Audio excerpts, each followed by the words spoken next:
Welcome to Wander Mode, a podcast that wanders through topics such as entrepreneurship, traveling, and mamahood. As a teacher turned entrepreneur and a mama to one, I am sharing my tips and tricks to maintain harmony in a multifaceted life. Let's wander.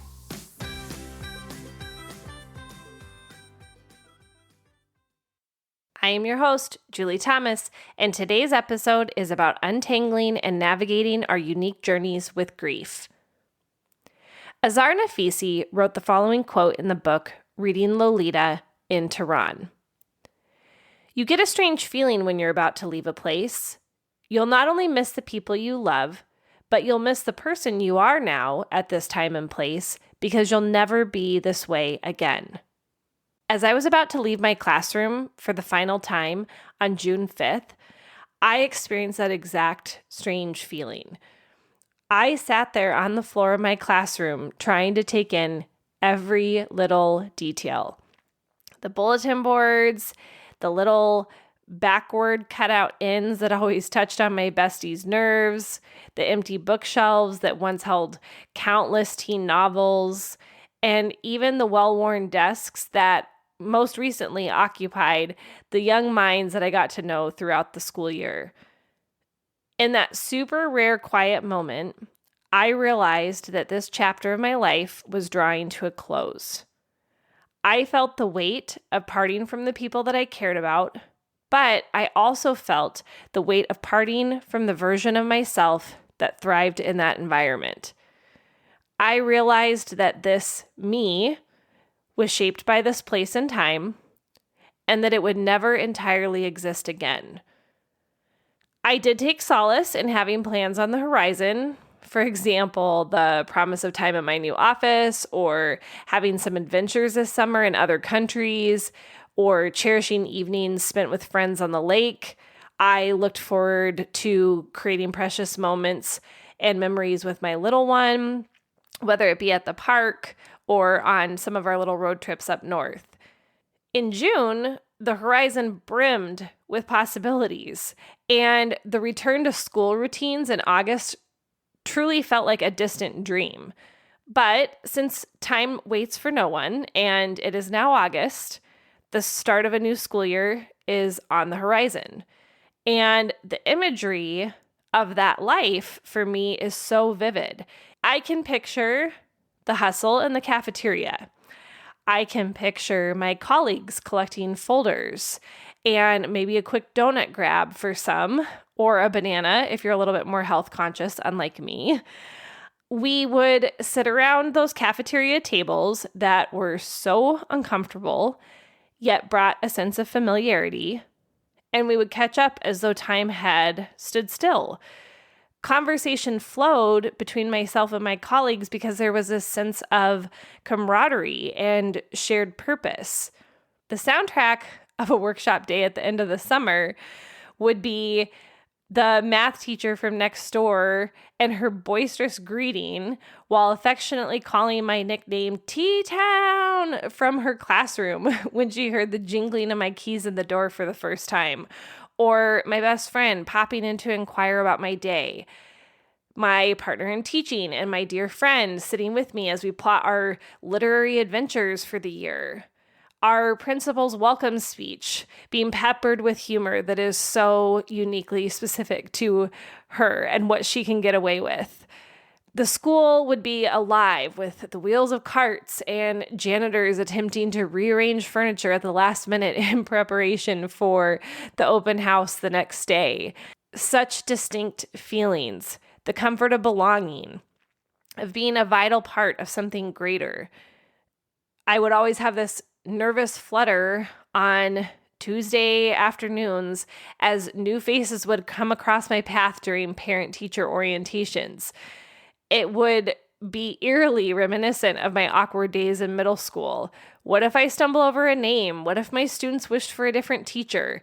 It is so funny how those adolescent anxieties never really fade even when you become an adult. On this workshop day, a day that I once stood among colleagues and friends, I now find myself in solitude, seated at a computer in a new space. And there's a sense of absence. It is a feeling of missing out on a familiar gathering, or it's like I'm skipping a party that I've attended for years, and it feels strange and slightly surreal. Today, my emotions are cascading like a waterfall, and my tears are flowing like a river, and I swear if I had a pool outside, I'd be feeling it. I have found a lot of solace in Pink's song, It Hurts to Be Human. I currently have it on repeat, and it really is a fitting soundtrack for this moment. I postponed my journaling this morning as I was just struggling to express my feelings. And instead, I decided I was going to draw from my cards and my passages in an attempt to try to set my intention for the week. Ironically, the passage that I drew was honoring grief. And it really felt like a message from the universe, or like a little nudge to embrace the sorrow that I was feeling. And as I was reading this prayer of honoring grief, I have to say that the words really embraced my heart. And it actually led me to writing this script instead of journaling this morning. Here is what the passage had to say. Thank you for this blessed day, this blessing of life on us, heavy with awareness of what has been surrendered.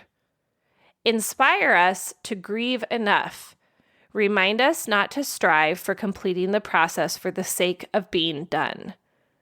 Help us know that our tears are cleansing and our grief sacred, that we can take all the time we need to release and cleanse our wound of loss. Writing this script was so therapeutic, and in a genuinely serendipitous alignment of timing, I realized that this would be posted on August 30th, which is National Grief Awareness Day. National Grief Awareness Day is a day to acknowledge the myriad of ways that we cope with loss. These could be empty spaces left behind by loved ones, pets, dreams, or even parts of our identity. Grief is complex, and I personally believe that it's not just a linear progression of stages. I believe in the philosophy that it's a fluid experience, and it's really one that can resurface and evolve as our life goes on. Grief in some moments can bring about shocking numbness, and in other moments it could be like searing flames of anger. It could be a quiet torture of guilt. It could be an abyss of sorrow.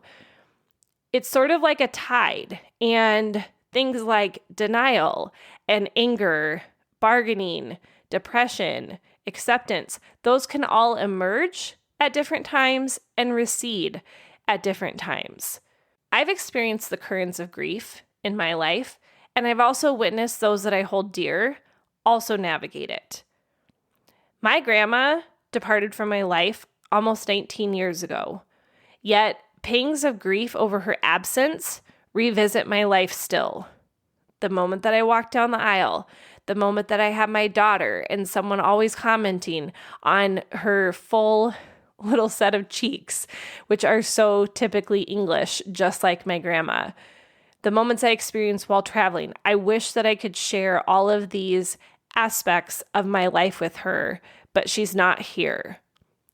Leaving behind my teaching role becomes another springboard for different forms of grieving. Today, it's the sadness of missing the start of a new school year.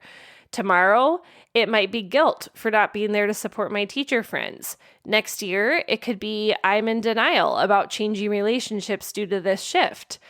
Who knows how the grief over this decision is going to come to me 10 years from now? It is for sure a kaleidoscope of emotions. It's an ongoing, and for some, lifelong journey that can loop back to earlier stages depending on what circumstances life decides to throw at you. I have often heard grief described as a fingerprint. It is uniquely ours. Even when we go through a loss with someone else, or we go through a similar situation to another, our grief journeys are still like no one else's. Our connection to the loss, or perhaps how it happened, our personalities, and the support we may receive are all aspects that weave that experience. Acclaim Health has this unique code that kind of speaks to mourners. It's a set of rights, so to speak. They share that you have the right to grieve in your own way. You have the right to talk about your grief. You have the right to feel any emotion as it relates to your grief. You have the right to embrace spirituality in your grief. You have the right to find meaning in your grief. You have the right for your grief to end or to not end. I'm fortunate. I have a circle of trust and a safety net of understanding souls that have been supportive of different journeys through grief that I have had in my lifetime. But I know that that isn't true for everyone. And if you're listening to this and you're experiencing grief, but you're feeling isolated, I would really encourage you to look out there on the web. It is brimming with resources and support groups with individuals who can offer you a sanctuary of shared understanding, even if they can't entirely understand your personal journey. Sorrow shared with others can really help lighten the load, but always remember you have those rights to your grief as you seek to share your journey with others. For those that are supporting others in their grief, the simple act of listening, of being there, carries immense power. It is not about fixing. It's about holding space for emotions to be acknowledged. Washington Irving noted, "There is sacredness in tears. They are not the mark of weakness, but of power. They speak more eloquently than 10,000 tongues. They are the messengers of overwhelming grief, of deep contrition, of unspeakable love." So silence your tongue and empower your ears. Hold space for others in your life that are navigating their grief. Today, I'm making the choice to embrace this tangle of feelings. I'm honoring the tears. I'm honoring the silence. I'm honoring the ups and downs. Life and loss are intricately woven together. And as one chapter ends, another begins. What has passed will shape me in ways that I can't yet fathom. As Pixie Lighthorse wisely said in Honoring Grief, remind us that everything that dies will be reborn in some way, even if we do not possess the words to describe this process. If you wandered to this point in the episode, thank you for listening to the Wander Mode podcast. Please leave a review and subscribe. You can follow me on Instagram and Facebook at WanderModeCo. Reach me by email at julie@wandermode.co. Until next time, wander on.